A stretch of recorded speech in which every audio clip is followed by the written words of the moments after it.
Imagine waking up tomorrow morning to a live global broadcast. Every television network, every news channel, every phone screen showing the same image. The President of the United States standing at a podium, flanked by military generals and government scientists. Behind them, inside a secured military hangar, sits an object that was not built by any human nation. The evidence is undeniable. The analysis is conclusive. We are not alone. For decades, people around the world have demanded disclosure.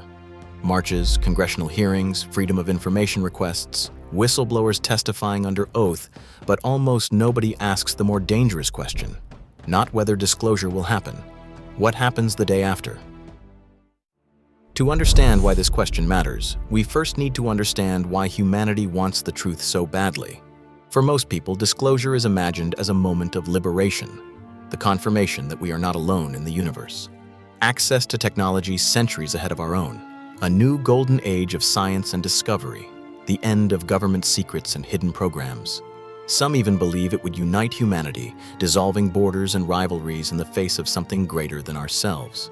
We imagine disclosure as the moment humanity finally grows up. But history suggests that world-changing information rarely produces unity first. It produces shock. It produces conflict. And it produces questions that no press conference can answer. The first crisis would arrive within hours, and it would not be about aliens at all. It would be about trust. Because the moment a government confirms the existence of non-human intelligence, the public's first question will not be, are they real? It will be, how long have you known? If officials admit that recovered materials, recorded encounters, or even direct contact have been concealed for years or decades, an avalanche of questions follows immediately. Who knew, and who was kept in the dark? Which officials lied under oath? How much public money was spent on programs that never appeared in any budget? Who had access to the technology, and what did they do with it? Were credible witnesses ridiculed, discredited, or silenced? And perhaps the most uncomfortable question of all, did elected leaders ever actually control the secret, or was it managed by people no voter ever chose? Disclosure would not simply reveal another intelligence, it could reveal that democratic governments were never fully in control of the secret. Congressional hearings would become interrogations, redacted documents would become evidence, and public trust, already fragile in the modern world, could collapse not because of what exists in the sky, but because of what was hidden on the ground.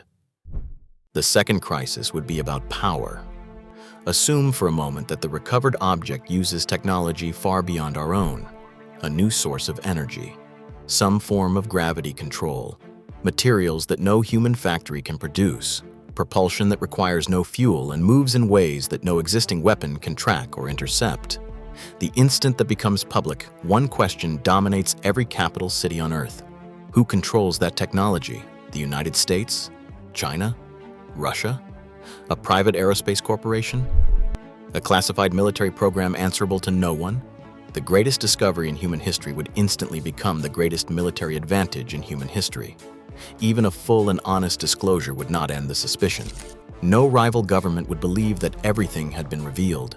Intelligence agencies would assume hidden programs, undisclosed materials, secret reverse engineering efforts. Satellites would watch research facilities. Defense budgets would explode, and a new arms race would begin, not over nuclear weapons, but over physics itself. Even after the announcement, the question would linger in every foreign ministry on the planet. What are they still hiding? The third crisis would unfold more quietly inside billions of individual minds. What does this mean for religion and for human identity itself? The popular assumption is that confirmed contact would destroy the world's faiths overnight. That is almost certainly too simple. Most major religions have survived scientific revolutions before. Many theologians have already written about extraterrestrial life as simply another part of creation. But individuals and communities would react in radically different ways. Some would see the visitors as part of God's design. Others would see angels or demons. Some would treat their existence as proof against everything they were taught. Others would look at beings that mastered interstellar travel and wonder if they hold answers about death, about meaning, about the soul. And some would go further and begin to worship them. The real crisis may not be that religion collapses. It may be that humanity creates entirely new religions overnight. charismatic prophets claiming secret contact, online movements promising salvation through the visitors, cults forming around self-declared messengers within weeks of the announcement. The spiritual landscape of Earth could change faster than at any point in recorded history. And that leads directly into the fourth crisis. Information. Even with authentic, verifiable evidence presented to the world, the internet would flood with the opposite: fake videos indistinguishable from real footage. Artificially generated messages claiming to come from the visitors themselves. Fabricated leaks, invented insiders, manufactured documents. Entire movements insisting that the disclosure itself is staged, others claiming it is a psychological operation designed to justify new emergency powers. The strangest part of disclosure may be that even undeniable evidence would not create agreement. One part of the population would accept the announcement. Another would call it a hologram, a hoax, a project designed to frighten the public into obedience. A third would insist the beings have been living among us all along. A fourth would believe governments are using the crisis to seize control. We may finally receive the truth and lose the ability to recognize it. The fifth crisis would hit the global economy. Not necessarily a total collapse, but violent shocks in specific markets. If the technology suggests a new form of energy, what happens to oil, gas, and the trillions of dollars built on them? Do companies connected to the new physics become the most valuable enterprises on Earth overnight? Do ordinary people pull their money out of banks and panic? Do governments freeze markets to prevent a meltdown? And a stranger question still: do patents and ownership even mean anything when the technology was never invented by a human being? If the discovery can replace energy, transportation, or weapons, disclosure would not only change science, it would rewrite the value of almost everything humans own. But there is one scenario more destabilizing than any of these. Most people imagine only two possibilities: friendly contact or invasion. There is a third option, and it is darker than both. They are present. They are technologically superior, and they are completely indifferent to us. No message, no demands, no interest.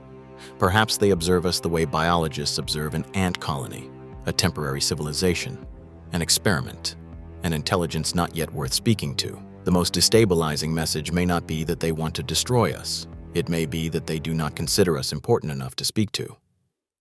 Which brings us back to the original question: if any of this is real, why has the secret survived so long? The usual answer is a single, all-powerful conspiracy. But there is a more believable explanation. Maybe the information stays hidden not because of one grand plan, but because no institution knows how to control the consequences. Protecting military capabilities, avoiding diplomatic crises, genuinely not understanding what was found, fear of losing authority. Information scattered across agencies and private contractors with no single office holding the full picture. The secret may survive not because one group controls everything, but because no group fully understands what it controls. So what would responsible disclosure actually require? Not a dramatic press conference, but something far harder. Transparent scientific evidence open to independent verification. International panels of experts with real access to data. A clear separation between confirmed facts and speculation. A coordinated plan against the wave of disinformation that would follow.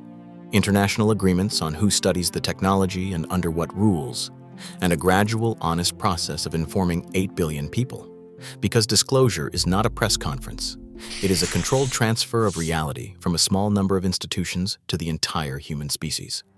Now return to that imagined morning, the podium, the hangar, the object. For generations, humanity has looked toward the sky and asked whether we are alone. We assume that knowing the answer would set us free. But the truth could expose decades of secrecy, destabilize governments, ignite a technological arms race, and force humanity to reconsider its place in the universe. Perhaps disclosure has not happened because there is nothing to disclose. Or perhaps the secret has survived because keeping it hidden is easier than controlling the world the truth would create. The most dangerous question may not be whether they are here. It may be whether humanity is ready to know. Thanks for watching. If you want more deep dives into the questions nobody else is asking, subscribe to Almost Utopia and tell me in the comments. Do you think we are ready for the truth?